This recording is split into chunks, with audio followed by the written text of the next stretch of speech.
Quando nós pensamos nesta ministração de hoje, nós entendemos que ela tem mensagens tão importantes, e quando nós estávamos estudando e para que nós pudéssemos trazer a mensagem nesta manhã, começamos a encontrar realmente dentro desta Parashá mensagens tão importantes que nós, quando consultamos os livros, consultamos rabinos que falam a respeito desta mensagem, mas nós não encontramos aquilo que nós gostaríamos de falar nesta manhã.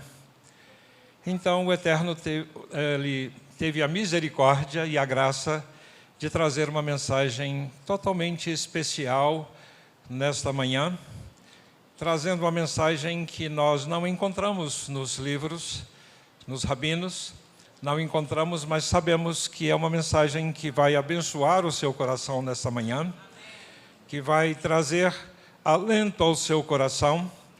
E quando nós pensamos nesse tema de desejando os desejos do Eterno, nós começamos a entender que o Eterno fala a respeito de desejos nessa Parashá. Ele fala a respeito dos desejos que nós temos, e quando nós pensamos em termos de psicanálise, em termos da ciência psicanalítica, a gente vai entender que desejos, eles estão na origem de todas as nossas ações. E temos outros tipos de desejos que são chamados também anteriores, de impulsos, que estão também na origem das nossas ações. E são muitas vezes desejos que são conscientes, que nós sabemos exatamente aquilo que nós queremos, mas existem aqueles que nós não sabemos muitas vezes aquilo que nós queremos. E nesta porção, então, nós vemos que o tema de Kitetse, quando saíres, é exatamente quando nós saímos da nossa zona de conforto, quando nós temos que atuar na vida, quando nós temos que tomar decisões, e decisões envolvem muitas vezes em quebras que nós precisamos de fazer, quebras com as nosso passado, quebras com as nossas atitudes anteriores. A própria palavra decisão, decisão, nós vemos que ela já coloca na nossa frente uma quebra, uma ruptura que eu tenho que fazer se eu quero decidir sair do meu lugar e ir para algum outro lugar. Então, nós vemos que o Eterno tem, então, mostrado nesse sentido que esta Parashá, então, ela contém 74 mandamentos no total. Ele é dividido em 27 mandamentos positivos e 47 negativos, o que não se deve fazer e o que se deve fazer. Essa Parashá ela se torna especial porque é a porção que nós temos o maior número de orientações para a nossa vida em uma única Parashá. Das 613, nós temos 74 só nessa Parashá. Então, nós sabemos que ficaria muito difícil quando se nós tentássemos falar de todas elas em uma única vez. Mas nós vemos que ela fala a respeito de casamento. Mas será que é casamento mesmo que ela está falando? Ela fala também que você não deve atar a boca do boi que debulha. Mas será que ela está falando? Paulo fala, será que ele está falando exatamente de boi? Nesse sentido, Paulo realmente nos fala que ele não está falando simplesmente de boi, mas de algo na ministração da palavra que ele vai nos falar. Ele vai nos dizer a respeito do tratamento de prisioneiros de guerra, como é que nós passamos esses prisioneiros de guerra. Nos fala da honestidade dos negócios, das outras leis civis e sociais. E nós temos algo tão interessante nessa paraxá que você tem que tomar cuidado com o ninho de passarinhos, para que você não mexa com o passarinho quando está lá, e ele tem uma outra conclusão dizendo que se você fizer isso, prolonga os seus dias sobre a face da terra. Mas existe outro mandamento, uma outra mitzvot, que fala que nós devemos prolongar os nossos dias sobre a face da terra. E qual ele? É o 5º mandamento, a 5ª palavra: honra teu pai e tua mãe, porque vão se prolongar os seus dias sobre a face da terra. E qual a ligação de cuidado com o ninho de passarinho e com honrar pai e mãe? Parece que está tão distante, mas é muito óbvio o princípio da vida, da preservação da vida, da preservação e continuidade da vida, preservar a vida daquele que nos dá a continuidade, nos deu a possibilidade de vida, e os dias são prolongados. Então, nós vemos que é a ligação entre essas todas mitzvot, tanto negativas como positivas, elas vão falar, vão linkadas todas elas. Elas estão ligadas umas às outras pelo desejo individual e as nossas decisões. Se nós temos, então, o desejo individual e as nossas decisões, nós vamos ver que esta...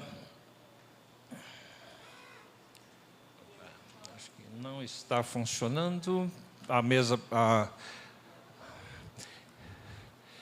Então, vamos lá. O texto, então, que nós lemos e que gostaríamos de ler novamente: quando saíres a peleja contra os teus inimigos e o teu Deus entregar nas tuas mãos e levares cativos, e virem entre as cativas uma mulher formosa à vista. Uma mulher formosa à vista, e afeiçoando-te a ela, quiseres tomá-la por mulher, então a trarás para a tua casa, e ela, tendo rapado a cabeça, cortado as unhas, despido as vestes do seu cativeiro, ficará na tua casa, chorará seu pai e sua mãe, 1 mês inteiro. Depois disso estarás com ela, e será seu marido, e ela será sua mulher. Então, uma mulher formosa à vista, primeiramente. Mas será que essa porção está falando mesmo disto? Tem alguma coisa além disso nessa porção? Nesse texto aí vem algo, um segredo escondido, uma mensagem que está escondida aí e que o Eterno registrou para que nós pudéssemos ser edificados nessa manhã. Ele está falando que as nossas atitudes começam primeiro com o nosso olhar. Começa com aquilo que nós vemos. Se nós vemos algo e nos interessa, algo que é formoso à nossa vista, algo que nos interessa para que nós possamos adquirir para nós mesmos. Por que será que você está usando a roupa que você está usando agora? Por que será que você usa um colar? Por que você comprou uma roupa cor-de-rosa? Por que comprou uma blusa preta e não amarela? Por que nós tomamos decisões? Então, há algo dentro de nós anterior, antes de nós tomarmos as nossas decisões. E entra pelos olhos. Nós vamos entrar pelos olhos, e essa entrada pelos olhos vai modificar alguma coisa dentro de nós. E então nós vemos que viu, e afeiçoando-te a ela, gostou. Depois de ter gostado, quis, tomou uma decisão. Então, ver, gostar, tomar uma decisão, e eu vou tomar uma decisão de fazer com que ela coabite comigo. Então, eu quero trazer para dentro da minha casa. Eu tenho um bem que eu vi, gostei, tomei a decisão de trazer para dentro da minha casa, e ele vai fazer parte da minha vida depois. Em toda decisão que eu tomo, ela vai trazer algo para dentro da minha casa para fazer parte da minha vida. E aí nós vemos que tem um perigo nisso. Que se eu estou trazendo para dentro da minha casa algo que eu não quero trazer, algo que na verdade não vai ser útil para mim, eu vou ter problemas com essas decisões que eu tomei. Eu vou ter problema com esse desejo que eu tive. E aí, para que você... vemos aí na sequência, para você não ficar muito entusiasmado com o seu desejo, que você trouxe para sua casa, você vai pedir aquele desejo àquela mulher: rapa a cabeça. Você vai rapar a cabeça. Vai cortar as unhas, se as unhas eram motivo dela ficar bonita. Tira as vestes dela, que ela estava lá com talvez bonitas, e põe uma veste mais feinha. E ela ficará em sua casa, vestes do seu cativeiro, ficará na sua casa, chorará seu pai e sua mãe o mês inteiro. 30 dias.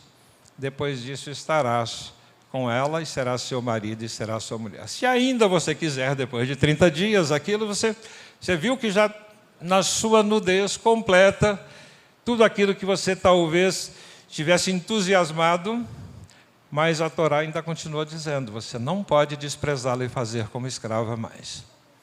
Você se tornou responsável por ela. É assim com todos os nossos desejos, com aquilo que nós levamos para a nossa casa. Eu muitas vezes não posso dispensar, ainda que eu vejo aquele imóvel que eu estive tão entusiasmado em comprá-lo, e depois eu não vi que não cabe na minha sala. Aquela roupa que eu achava tão bonita lá na vitrine, eu vi que eu não consigo usá-la mais. Não serve mais, não é aquilo. Ela estava bonita no manequim, mas quando eu fui vestir, ela não me presta mais. Então, como lidar com o meu desejo? Nós vamos vendo que nós temos que lidar com os nossos desejos. E isso, então, eu vou lidar com o desejo. E o que seria desejo? É algo que é o objeto da própria psicanálise. Ela trabalha exatamente com isso. Quando você vai ao consultório de um psicólogo, de alguém que vai trabalhar com você tudo aquilo que você se envolveu na vida, ele já sabe que você tem pepinos e problemas e abacaxis para você descascar, do ponto de vista emocional, por causa dos seus desejos. Ele vai começar lhe perguntando a respeito dos seus desejos. O que você quer, o que você gostaria de ter, de ser, ele vai colocar. E aí vem um conceito muito interessante de necessidade, da demanda e desejos, que nós vemos. A necessidade é muito fácil. Você pega uma criança, logo que nasce, quando ele chora, a mamãe sabe que ele está sentindo fome. Quando ele chora de outro jeito, a mamãe sabe que ele está precisando de trocar as fraldas. Quando ele chora de outro jeito, a mamãe sabe que ele está com dor de barriga. Então, nós vemos que ele tem uma necessidade e ele tenta expressar essa necessidade, independente dele saber falar e saber a linguagem, ele consegue expressar essa necessidade dele de alguma forma. E quando nós expressamos a necessidade nossa de alguma forma, nós entramos em uma demanda. Eu estou buscando, eu tenho uma necessidade, eu tenho fome, eu tenho sede, eu tenho tantas outras necessidades, eu quero uma roupa, eu preciso dela, eu preciso de recursos financeiros para fazer uma viagem, preciso de tantas outras coisas. As necessidades, elas vão fazer com que nós organizemos em direção a essa necessidade, então é a demanda. E, na verdade, quando eu tenho demandas específicas, eu preciso de estar comunicando essa necessidade com aquele que pode me satisfazer essa necessidade, a demanda. Eu preciso de ir a uma loja para comprar aquela roupa, preciso comprar um tecido para fazer, preciso de ir no armazém para comprar a comida, preciso de um fogão a gás para poder fazer a comida, preciso de tantas... São as demandas, então, que eu vou me colocando. E, na verdade, o desejo, quando ele tem essas duas características, ele vai, então, na direção de satisfazer a minha necessidade, a minha demanda, para que eu possa realmente satisfazer aquilo que eu tenho, de fato, de necessidade. Mas esse vai ter... O desejo envolve sair do lugar, envolve uma decisão. Eu tenho que lidar com as minhas decisões. Muitas vezes, eu preciso de saber se 3 horas da manhã eu vou encontrar alguma loja aberta para satisfazer aquele desejo da grávida por alguma coisa que ela, com um apetite esdrúxulo diferente, ele quer melancia com chocolate, ver se eu vou satisfazer aquele desejo daquele momento. E esse desejo, muitas vezes, eu vou lidar com esses desejos, tentando satisfazê-los dentro daquelas das necessidades que são apontadas. Muitas vezes a criança tem desejo de pegar uma faca. Será que, de fato, o papai e a mamãe vão fornecer aquela faca? Vai tomar uma decisão, aquela decisão dele está correta de pegar uma faca? De pegar Então, é evidente, está perto de uma piscina sozinho e não sabe nadar. Será que eu posso deixar ele pular lá dentro? Então, tem decisões que eu não posso deixar, precisa de alguém monitorar. E, muitas vezes, as nossas decisões como adultos, não tem ninguém que monitore as minhas decisões. E se ninguém monitora minhas decisões, a quantidade de bobagem que nós fazemos com as nossas vidas e nos envolvimentos que nós temos são muito ruins. Mas, quando nós vemos sair dentro da psicanálise ainda, tem um outro conceito de desejo, das pulsões e das neuroses. Isso é pano para mais de metro dentro da psicanálise. Até entre os psicanalistas, as pulsões ou impulsos, né? Eu tenho desejo, mas eu tenho impulsos. Aquele impulso que eu não nasceu dentro de mim, algo que não sei porquê, o indivíduo, de repente, alguém pisou no pé dele, ele soltou um palavrão, e por aí afora, ou deu um empurrão no outro lá, e aí ele tem dificuldades, alguém o agrediu, e ele tem um impulso imediato de receber, e aquilo está dentro dele. E é isso que os psicanalistas trabalham, dizendo que os impulsos, eles já são desejos, são antes do desejo, aquele ímpeto que a pessoa tem, e uma necessidade psíquica de fazer alguma coisa, em que ele, na verdade, não elaborou muito bem aquele aspecto. Quando nós conseguimos elaborar bem aquilo que está dentro de nós, através da nossa consciência moral, da nossa anatomia de personalidade, então isso é o desejo. Quando eu não consigo elaborar, isso é o impulso, uma pulsão. E ela pode ser uma pulsão para a vida, em que o Freud chama lá no seu trabalho de eros, que é algo que equivale a um amor erótico que nós temos, mas que ele realmente nos dá a vida, ou então Thanatos, que é um impulso para a morte. Mas qual o maior desejo do ser humano? Isso vem um outro indivíduo que estuda a nossa cabeça e que gosta de falar que o maior desejo nosso de seres humanos. Inicialmente, um psicanalista disse que seria exatamente o desejo de prazer, mas o outro chegou à conclusão que não é desejo de prazer que nós temos. O grande desejo meu é ser desejado. Então, nós queremos ser aceitos. Queremos fazer algo que o outro me aceite, o outro sujeito me aceite como pessoa. Me aceite, então, como pessoa que eu consigo fazer. A esposa esmera, prepara a casa porque ela quer realmente um carinho do seu esposo, uma necessidade de ser amada pelo seu esposo. Se apronta. A criança, muitas vezes, ele é capaz de fazer algo que agrade aos seus pais. Se você faz na escola, estuda bem, porque você quer ser aceito com o reconhecimento de uma boa nota, você trabalha, esmera no trabalho que quer que o seu patrão reconheça o seu trabalho. Então, o desejo nosso maior de seres humanos é sermos aceitos. Mesmo do ponto de vista espiritual, quando nós nos esmeramos, fazemos tudo aquilo que o Eterno tem para nos dar, é porque nós queremos ser aceitos diante do Eterno também.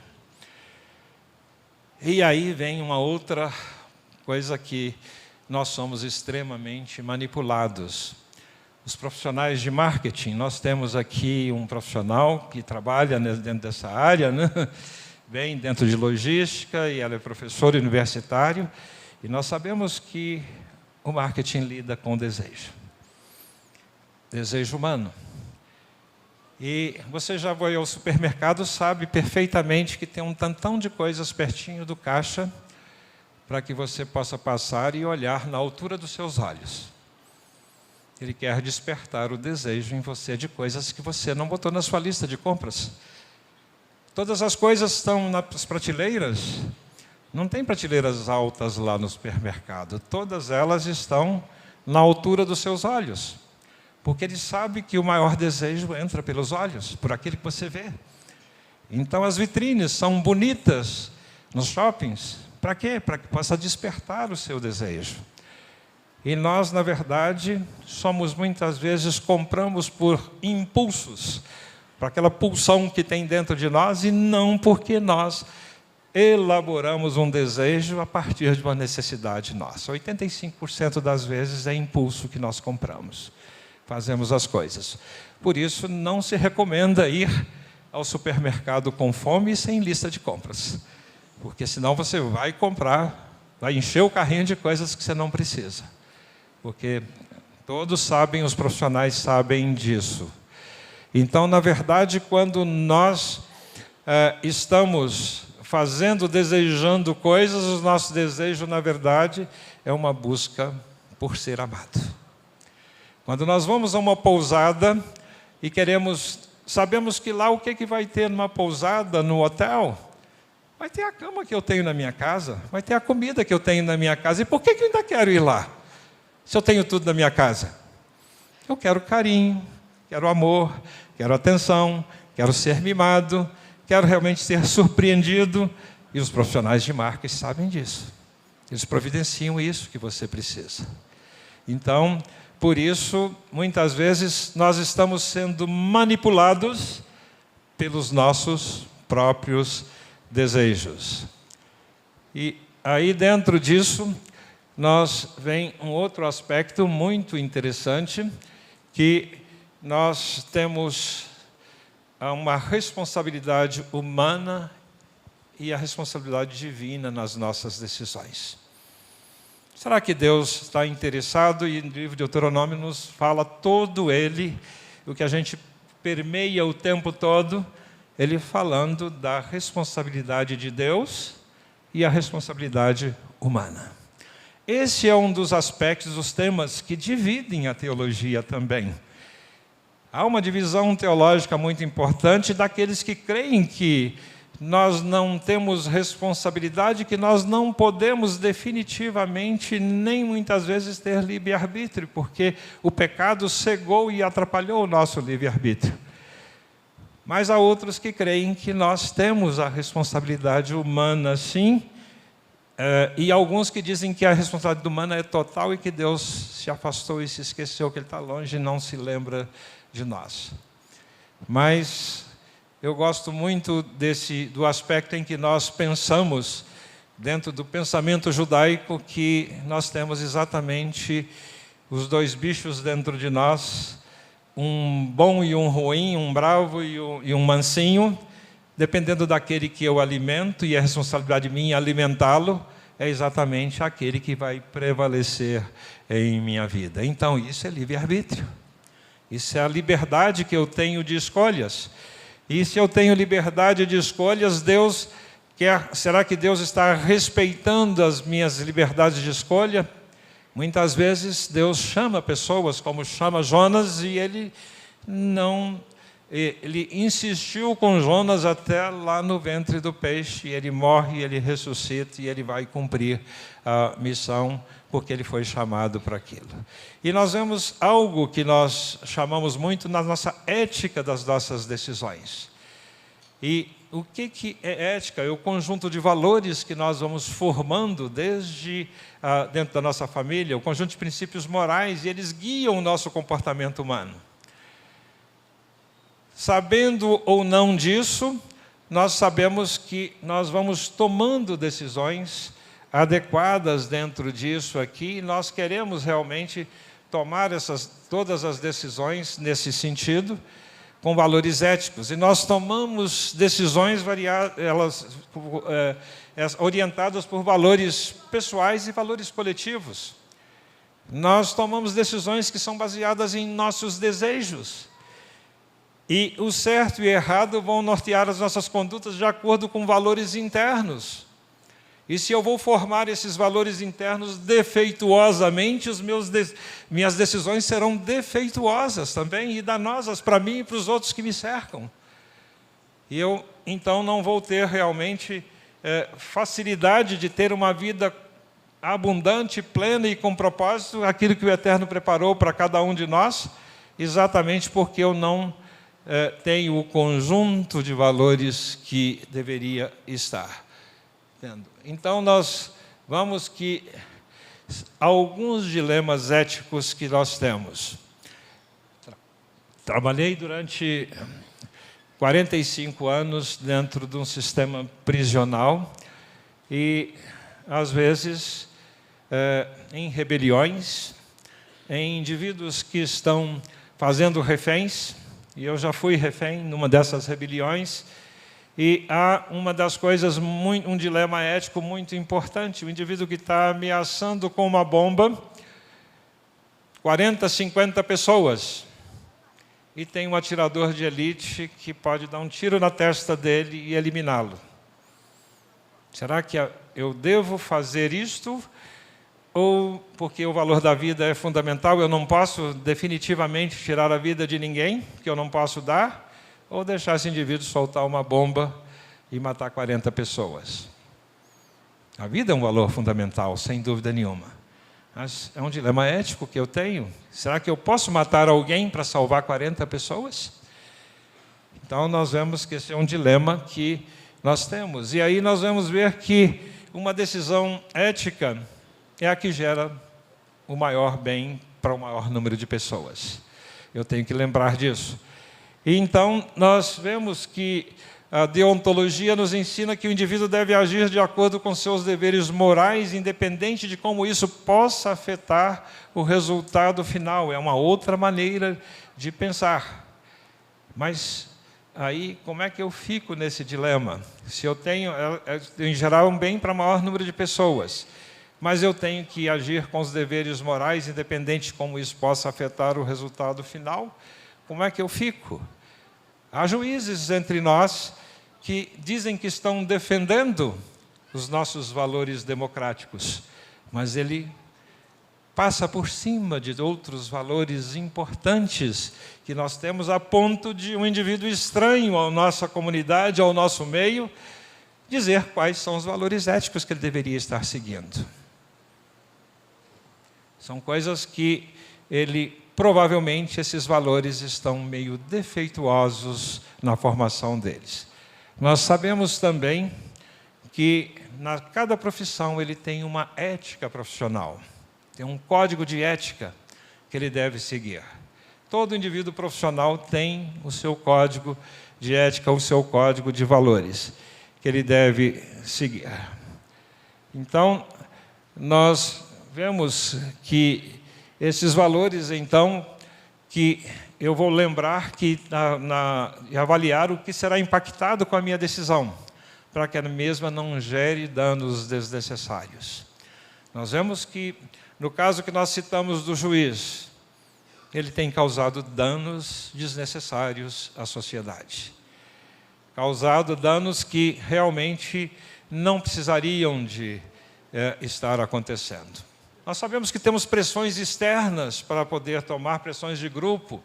Nós temos compromissos Mas nós precisamos de empatia, de justiça. Empatia com o outro é sentir-se no lugar do outro para que eu possa realmente tomar as minhas decisões corretamente. Eu preciso de ser justo, mas a justiça então pode ser de acordo com os valores do mundo, ou será que é a justiça da Torá que nós estamos precisando? É uma justiça que é eterna. Nós precisamos de ser íntegros nas nossas decisões, ter integridade com elas. E então, o que nós precisamos então é ter um equilíbrio do que é benéfico, e um equilíbrio do que é benéfico, o que é justo entre o dever e as consequências. As nossas decisões devem promover o bem-estar coletivo, respeitando os direitos e a dignidade do indivíduo. Como é que eu vou fazer isto, então? Então, eu vou verificar como é que são formados os meus valores. Eu vou formar os meus valores primeiramente na minha família. E por isso, na família que nós colocamos os valores judaicos, eles são formados pela mamãe. É a mãe que forma valores dentro da família. Essa família precisa ser ajustada, então, e é uma família que precisa de ter valores centrados nos valores do eterno, porque ela é a primeira formação que nós temos de valores éticos, de valores que vão formar, então, aquilo que vão trazer os nossos desejos e trazer as nossas decisões à tona. É a nossa família. Mas se a nossa família é uma família disfuncional, uma família fora dos valores do eterno, uma família que não foi criada segundo os princípios que o eterno nos coloca, evidentemente esse pilar já se foi há muito tempo. A cultura e a sociedade formam outro pilar. Quando nossos filhos vão para a escola, nós sabemos que ele vai ser incutido. E, infelizmente, as nossas escolas deixaram de ser escolas para formadores de cidadão, para formar militantes.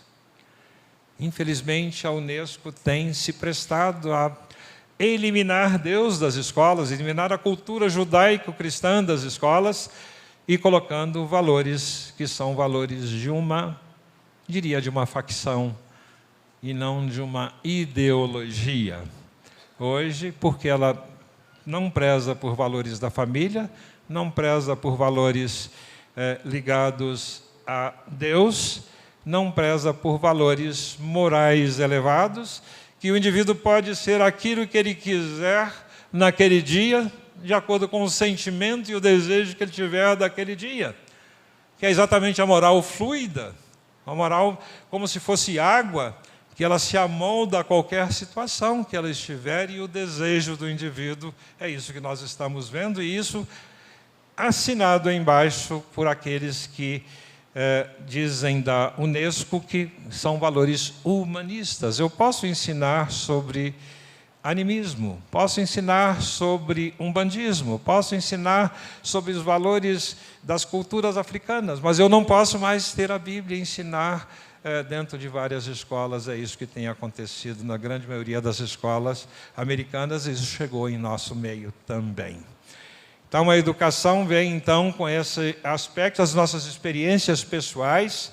A mídia e a tecnologia são formadores, e nós vemos que, infelizmente, a mídia tem procurado não informar, mas formar militantes também, de um tipo de ideologia. E aí vem o aspecto nosso, que a religião e a espiritualidade está cá embaixo. E por quê? A nossa influência no nosso tempo, de 1 hora, 2 horas por semana, para que nós, quando você está sentado aqui, você que está me ouvindo, pela nossa TV Sião, nós podemos ver que nós, quando nós vamos formar valores, temos uma concorrência desleal com todos esses outros valores anteriores. E nossa influência, então, se torna muito pequena nesse sentido, mas a religião e a espiritualidade são grandes formadores de valores. E as nossas amizades, as nossas relações sociais, elas vão formar, então, valores que estão aí dentro. Então, nós vemos o que a palavra tem nos falado. Ela fala de desejos e coração. Nós temos 778 versículos que falam de coração e 72, ao todo 850 versículos falando de coração. Eu, como cardiologista, entendo que esse coração que está na palavra não é o coração do cardiologista. Não é o coração que eu atuo como trabalho, mas é o coração como centro dos sentimentos, das emoções que ele está falando.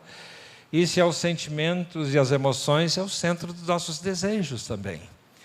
Então, você, quando ler a palavra coração na sua Bíblia, você vai entender que ele está falando ali, o autor está falando de um desejo. E ele vai falar onde originam os nossos desejos. Então, ele origina da nossa interioridade, dos nossos valores. Então, que nós temos, ele vai estar de acordo com aquilo que eu já projetei, já plantei dentro de toda a minha vida. Por que o meu filho deseja algo? Eu estava numa reunião de turma, eu já tenho 45 anos de formado, e fui numa dessas reuniões de turma e levei 2 filhos meus. E 2 filhos meus nessa reunião de turma, um colega meu me disse lá: mas por que seus filhos só conversam? Eu conversei com eles aqui, eles só conversam de coisas que vão para a igreja, grupo de jovens, acampamentos, eles só estão falando de fazer missões, de fazer coisas, e eu estou com 17 anos, o danado já tem uma filha, mexe com drogas, mexe com coisas, aí eu não sei mais o que fazer com ele. Aí eu perguntei: como é que você vive a sua vida? Quais são os seus valores que você tem passado para ele? No seu casamento, como vai? Eu estou na 3ª esposa.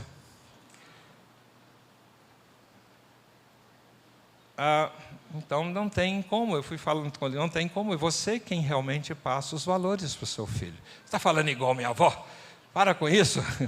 Então, quando na verdade ele realmente, você coloca os valores para a pessoa, então nós sabemos que não há como passar valores se ele não aprendeu naquela sequência de valores que nós colocamos. Enganoso é o coração mais do que todas as coisas e perverso. Quem o poderá conhecer? O profeta Jeremias nos lembra disso aí, que engana. Os nossos desejos, então, são enganosos. Muitas vezes não é aquilo que nós estamos, na verdade, fazendo, que são desejos legítimos e bons. E aí, nós vemos ainda o autor de Provérbios, Salomão, falando: guarda com toda a diligência o teu coração, porque dele procedem as fontes da vida. Cuidado com os desejos que você tem. Ele pode ser desejo, como Freud fala, desejos de morte ou desejos de vida. E estão dentro do mesmo lugar, estão dentro da mesma fonte. E qual a diferença que nós vamos fazer nessa fonte aí? Porque eu desejo conhecer, então, a vontade do Eterno. E aí vem o nosso cérebro, o que nós vamos falar desse nosso cérebro. Ele tem a córtex pré-frontal, que nós sabemos, a nossa testa, aqui atrás da nossa testa. Essa atrás da nossa testa, então, nós temos o córtex pré-frontal. As decisões são tomadas ali, nesse local. E vamos guardar isso, são decisões que nós vamos tomando. E o que eu quero dizer com isso? Que tem ali neurotransmissores da gratificação, tem um sistema límbico que controla essas emoções para poder saber de tudo isso. Mas nós vemos que temos 4 neurotransmissores: as endorfinas, a serotonina, a ocitocina. As endorfinas, quando eu faço exercício; a serotonina, quando eu não quero estar deprimido, eu tenho até remédios para poder aumentar a serotonina. A ocitocina, quando eu amo alguém, quando a mãe ama o filho, quando tem um amor verdadeiro, quando o marido ama a mulher, ele tem secreção de ocitocina. E dopamina, quando eu tenho projetos, faço projetos e vou realizar os projetos, eu secreto dopamina. Curiosamente, quando nós nos comunicamos com o Eterno, e aqui os neurocientistas estão já estudando isso, nós sabemos que o ponto, então, da oração é aqui a nossa testa. A nossa anteninha, então, é a nossa testa. E se ela vai afetar diretamente no nosso centro de decisões as nossas orações. E, curiosamente, eu tenho que fazer 4 coisas diferentes para secretar essas substâncias. Mas, quando eu oro, através de estudos, enche a minha testa de sangue. Quando eu faço qualquer dessas coisas, exercício, quando eu amo, quando eu tomo antidepressivo, quando eu faço realizações, vai 5 a 7 ml de sangue na minha testa.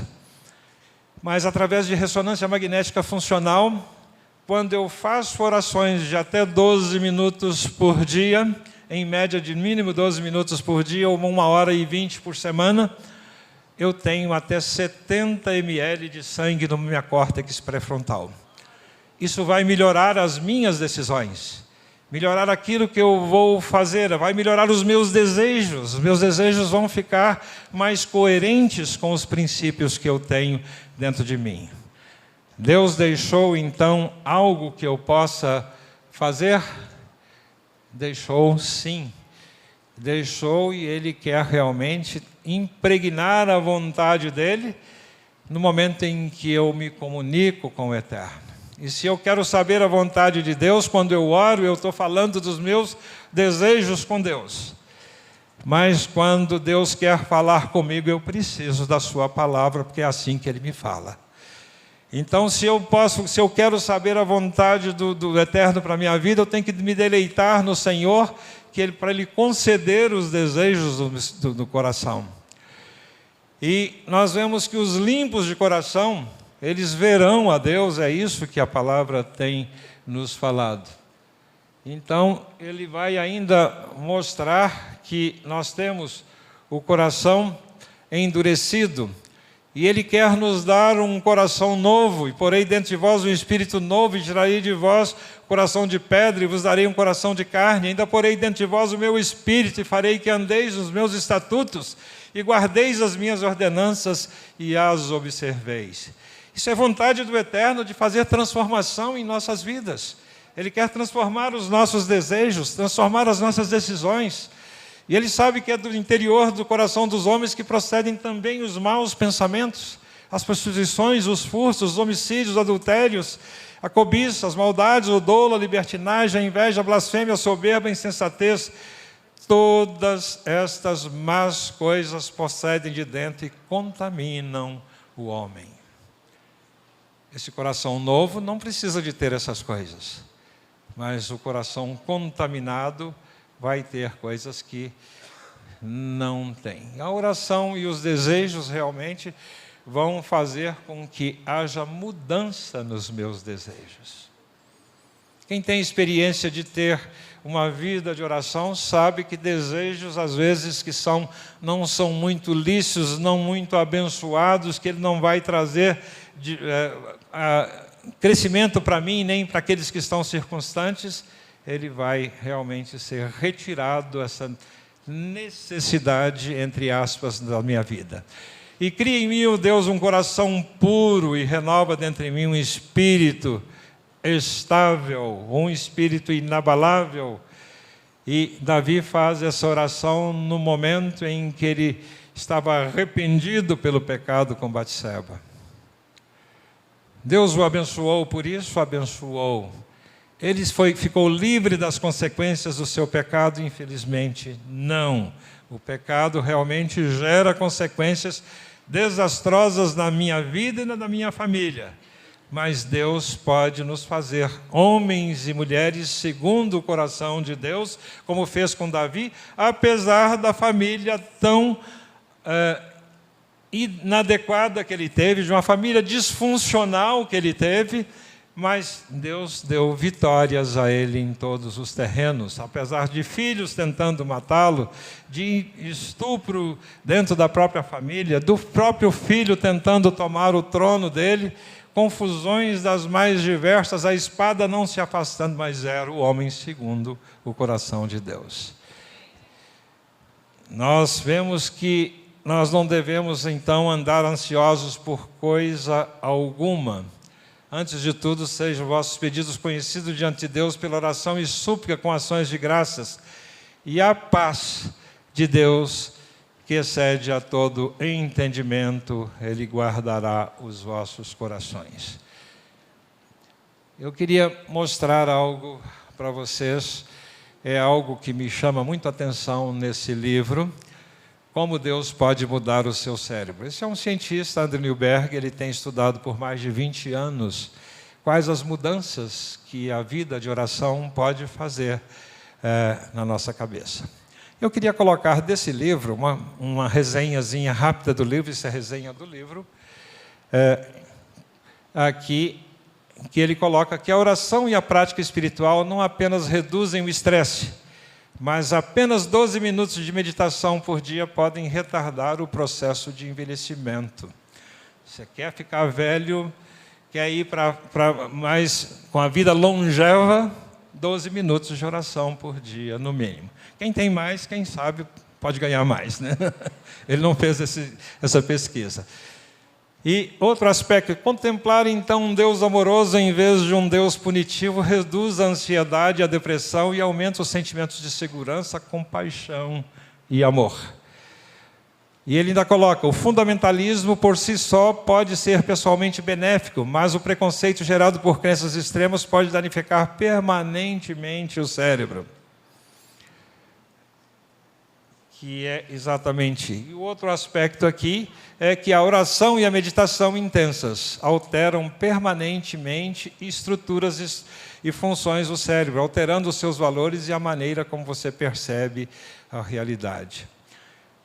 Com ressonância magnética, ele pôde perceber que esse aumento de sangue no lobo pré-frontal, quando acontece, ele faz o nosso cérebro crescer. Aquilo que o pessoal achava que o cérebro não modificava de jeito nenhum, que uma vez estabelecido, ele provou o contrário. Que o cérebro do indivíduo que ora, que abençoa, ele cresce. E esse benefício fica permanente na pessoa. Então, há mudanças anatômicas e funcionais importantes aí. Nós vamos que a espiritualidade, então, ela pode, então,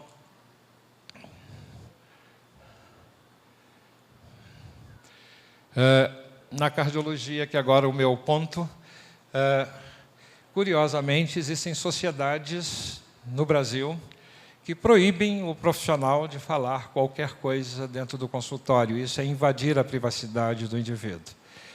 E no último congresso eu tive algo bem interessante, em que há um departamento de espiritualidade na Sociedade Brasileira de Cardiologia. E ela incentiva que todo cardiologista faça, então, uma anamnese espiritual do seu cliente. E eu resolvi trazer isso aqui, esses dados, porque essa anamnese espiritual, eu acho que todos nós, independente de ser cardiologista ou não, poderíamos fazer com aquelas pessoas que nos cercam. Por isso eu estou trazendo alguns dados dela. E ele define espiritualidade como a maneira com que as pessoas buscam significado, propósito, conexão, valor ou transcendência com a vida. Então eu posso perfeitamente, então, e ele fez lá na Universidade de Duke, nos Estados Unidos, tem um protocolo de Rush para rastreamento da religiosidade e espiritualidade.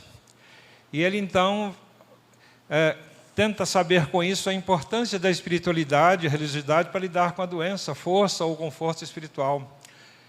E a primeira pergunta que ele faz, exatamente tem muito a ver conosco, né? Você está em paz? Como é que está a sua shalom? Como é que está a sua paz interior? É a primeira pergunta que ele recomenda que se faça.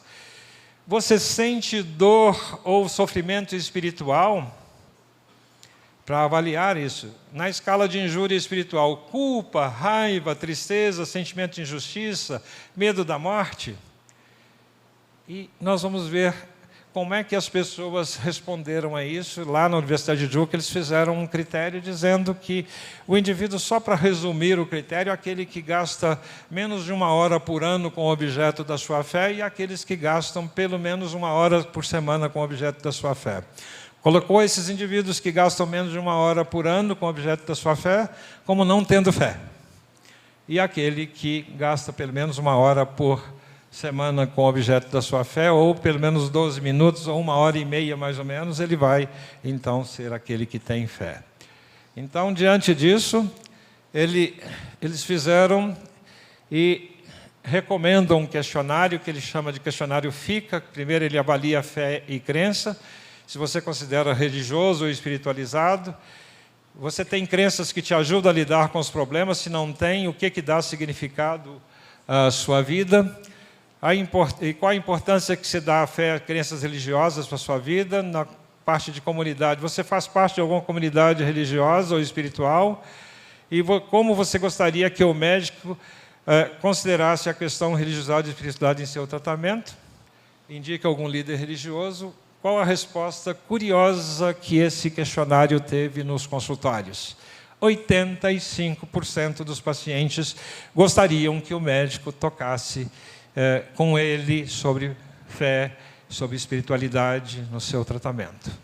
Então, não justifica que algumas sociedades proíbam o profissional de falar. E a nossa Sociedade Brasileira de Cardiologia é a primeira no mundo, no Brasil, que coloca como diretrizes que você deve abordar o cliente.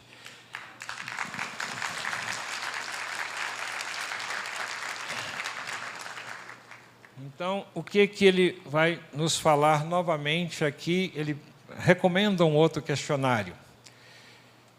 É o questionário HOPE. Tem as 4 letras de HOPE, que é a esperança, né? Há fontes de esperança. Então, ele vai falar quais são as suas fontes de esperança, de conforto e de paz. A que você apega nos tempos difíceis, o que lhe dá apoio e faz você andar para frente.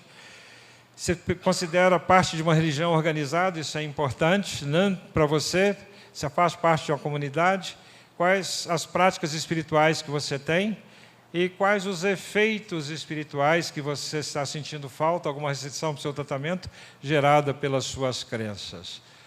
Ele, então, os resultados disso aqui no Brasil, que nós vemos o seguinte, que os indivíduos que têm esse tempo, que têm fé, que gastam pelo menos 1 hora por semana, são indivíduos que abandonam com muito mais facilidade o etilismo. O tabagismo eles abandonam também com mais facilidade. Curiosamente, com a obesidade não houve muita mudança. Parece que crente gosta de comer mesmo, né? Então, na verdade, não houve. No diabetes houve um controle muito melhor e na hipertensão houve um controle muito melhor. E quando a gente pega a mortalidade por todas as causas, houve uma redução de mortalidade por todas as causas naqueles indivíduos que têm fé e que têm esperança. E então, nós vemos que nessa prevenção secundária também foi feita uma outra pergunta sobre a questão do perdão.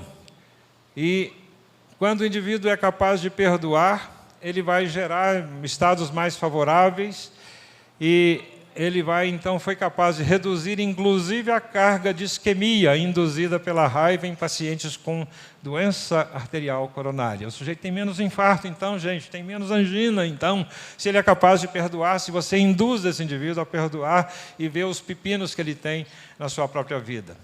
Se ele é capaz de ter gratidão na sua vida, ele aumenta o sentimento de gratidão, ele reduz os marcadores inflamatórios. Aí quem tem reumatismo aí tem que lembrar que ele tem que ser mais grato para que ele possa reduzir. Isso é um remédio, então, para que ele possa reduzir os reumatismos e as dores reumáticas, né?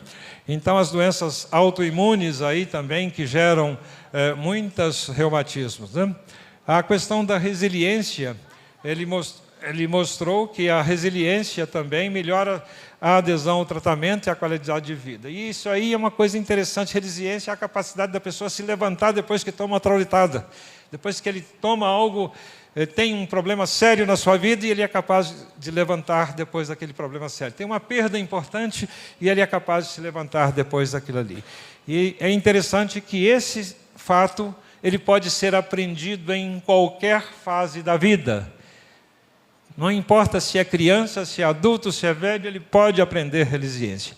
E com o relaxamento e a meditação, ele constatou a melhor resposta ao estresse, a sensação do tabagismo, redução da pressão, resistência à insulina e diabetes mellitus, a função endotelial melhorou, a isquemia do miocárdio reduziu e melhorou a prevenção secundária, então, das doenças cardiovasculares.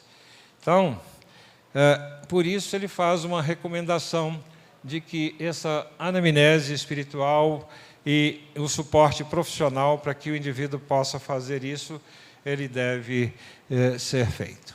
Nós vamos ver aqui que eu gostaria de mostrar, já partindo para o nosso encerramento, que Abel trouxe das suas ovelhas, da sua gordura, a hora atentou o Senhor para Abel e para a sua oferta, mas para Caim, para a sua oferta, não atentou. Pelo que irou-se Caim fortemente e descaiu-lhe o semblante. Então o Senhor perguntou a Caim, por que tiraste?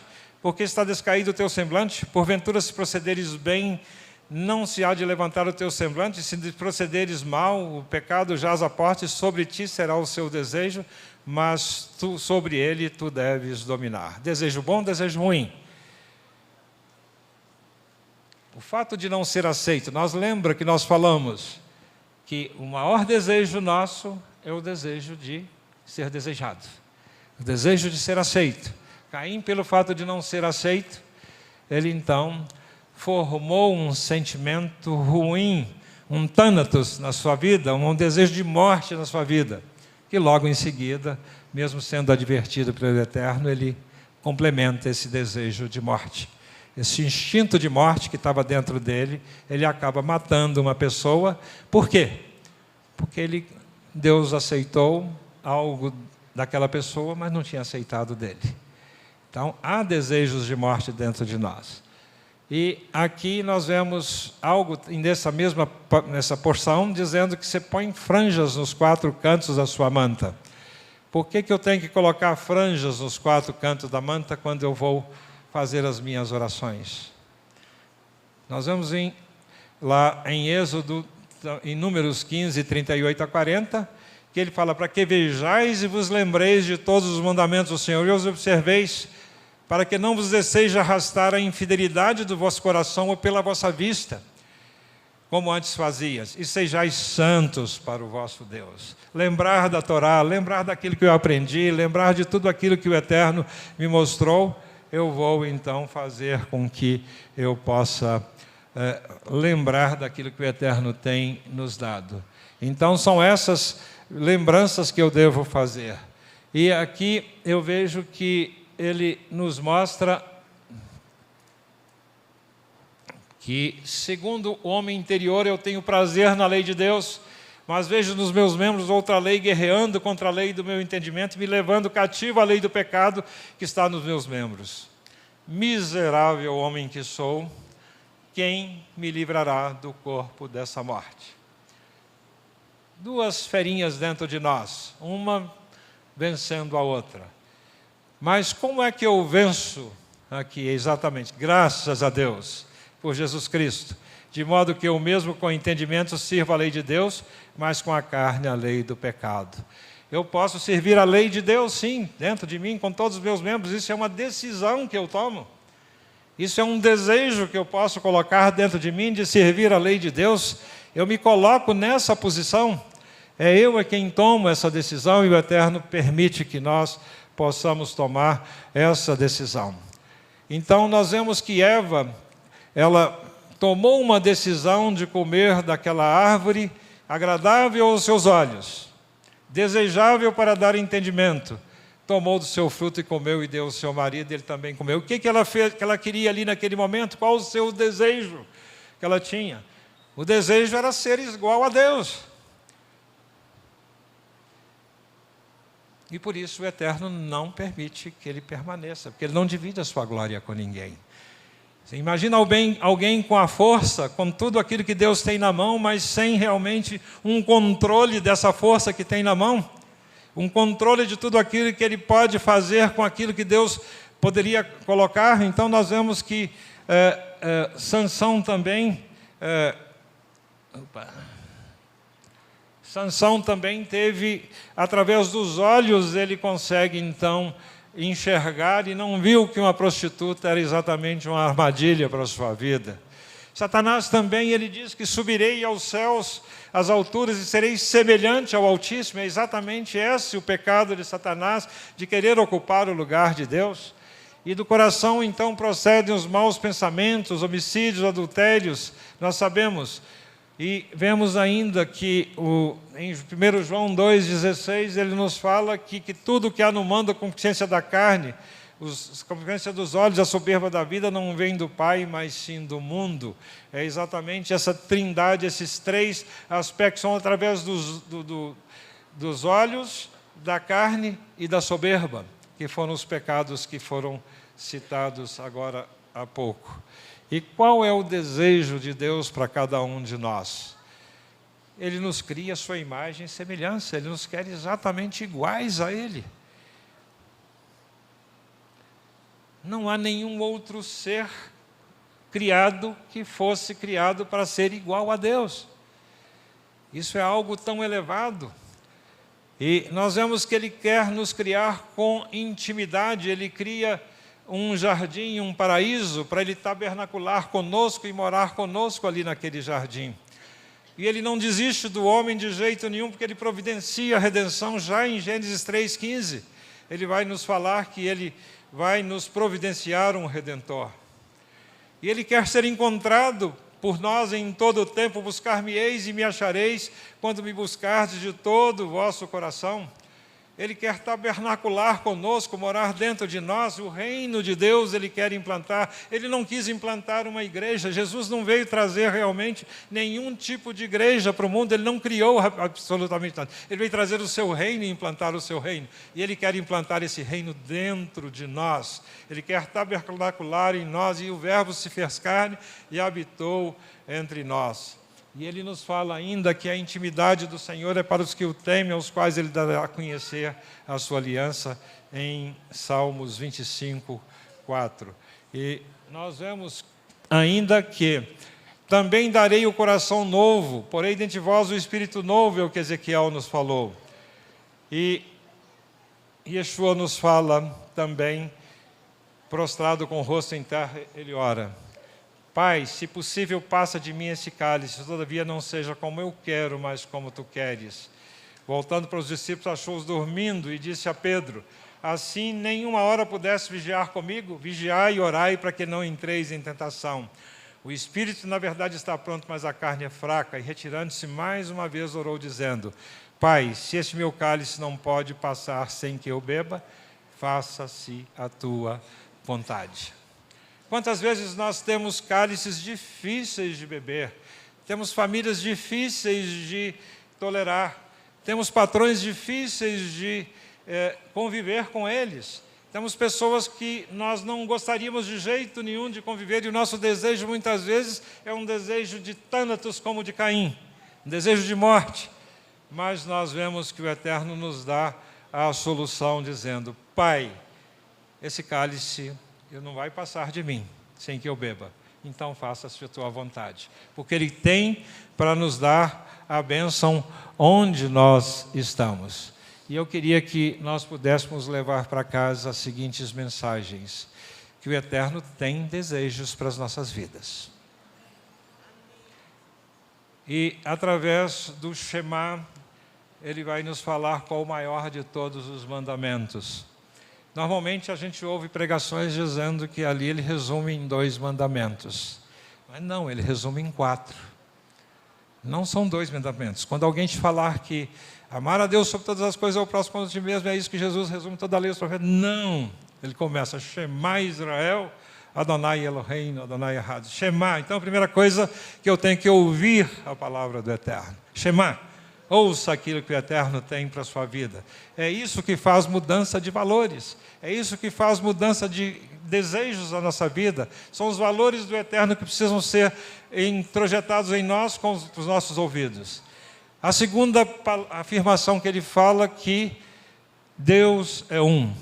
Adonai Eloheinu, Adonai Echad. Deus é um. Então não há outra opção na sua vida, você não tem filosofias, não tem absolutamente nada que possa realmente trazer direção para as nossas vidas, a não ser Deus, porque Ele é um. Eu estou no mundo, posso ser advogado, médico, posso estar lá em qualquer lugar, mas Ele precisa de mim como testemunha sua, onde Ele tem nos colocado. Eu preciso de florescer aonde Ele tem nos colocado. Ele fala, então, que amar a Deus sobre todas as coisas é consequência disso, de ouvir e saber que Deus é um. Então, eu vou amar sobre todas as coisas, porque eu não tenho outro caminho. Pedro entendeu isso perfeitamente. Vocês querem ir embora também? Para quem iremos nós, Senhor, se só Tu tens as palavras de vida eterna? É isso que nós precisamos de entender, que nenhum valor no mundo pode realmente trazer alento às nossas vidas. Eu preciso desses valores do eterno. Ele deseja que nós tenhamos uma vida abundante. Eu vim para que vocês tenham vida e a tenham em abundância. E para isso os nossos valores precisam estar alinhados com os dele, porque assim os nossos desejos vão realmente ser modificados. E ele lembra então do tzitzit nas orações. Eu preciso de lembrar disso. Eu preciso de desejar os desejos dele. Agrada-te do Senhor e satisfará os desejos do coração. Nós precisamos estar arraigados e edificados e em Yeshua. E para que eu possa, então, terminar, eu preciso de fazer uma coisa. Eu tenho que correr com paciência a carreira que nos está proposta, mas olhando para Yeshua, autor e consumador da fé. Kadima, meu irmão, à frente. Deus o abençoe. Se você gostou e foi abençoado com esse estudo, inscreva-se em nosso canal do YouTube. Considere também ser um mantenedor do trabalho do Ensinando de Sião no Brasil, Israel e no mundo. Doações e contribuições podem ser feitas através do link na descrição desse vídeo. Um grande abraço e shalom, shalom.